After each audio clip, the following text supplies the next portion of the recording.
தூதர்கள் சூழ நின்று அதை பார்ப்பாங்களாம். ஒவ்வொரு தீர்மானம் எடுத்தாலும் தூதர்கள் சூழ நின்று அதை பார்ப்பாங்க.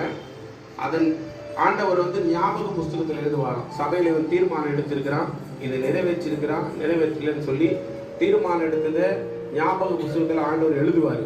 ஆகவே நீங்க தீர்மானம் எடுக்கிறதுக்கு முன்னாடி ஒரு முறை நல்லா யோசிச்சுக்கோங்க. என்னால் இந்த தீர்மானத்தை நிறைவேற்ற முடியும், நான் மாத்திரம் பண்ணுங்க. முடியாதவங்க பரவாயில்ல, நில்லுங்க. உங்களுடைய ஸ்டேஜ் உங்களுடைய அளவு அவ்வளவுதான். என்னால் தீர்மானம் எடுக்க முடியுன்றவங்க உங்க பக்கத்துல ஒருத்தர் கையை பிடிக்க போறீங்க. இப்ப இங்க பிடிக்காதீங்க. எதுக்காக கையை பிடிக்க போறீங்கன்னா, உங்க பக்கத்துல இருக்கிற ஆள்கிட்ட சொல்ல போறீங்க, உங்க மேல இருக்கிற தூக்கத்தின் ஆவிக்கு நான் உத்தரவாதம் பண்ண போறேன். உங்க மேல இருக்கிற தூக்கத்தின் ஆவியை என் ஜபத்தினால நான் உத்தரவாதம் பண்ணி அதை விரட்ட போறேன்னு சொல்ல போறீங்க. உண்மையாய் தூங்குறவங்களா இருந்தாலும் தூங்காதவங்களா இருந்தாலும் தூக்கத்தின் ஆவி யார வேணா கிரியை செஞ்சுக்கிட்டு தான் இருக்குது.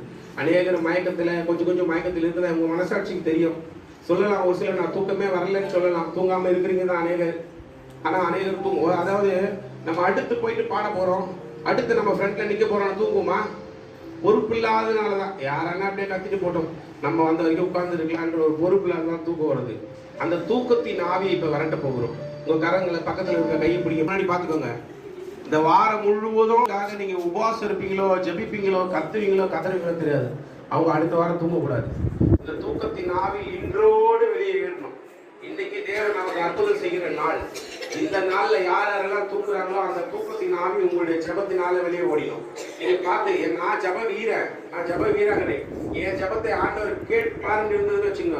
யாரு தூங்குறாங்க உங்களுக்கு கேஸ் பண்ணீங்க, அவங்க கையை போய் பிடிங்க, பரவாயில்ல, ஒண்ணும் இல்லை. அது பக்கத்துல இருக்கிறவங்களை கண்ணத்தை இருந்து பார்த்து சொல்லுங்க, உங்களுக்காய் நான் உத்தரவாதம் பண்ணுவேன். ரெண்டு பேரும் ஒரே தாக்குகிற தூக்கத்தின் ஆவியே, இயேசுவின் நாமத்தினால உன் கிரியைகளை அழிக்கிறேன். வெளியேறு சாத்தானே.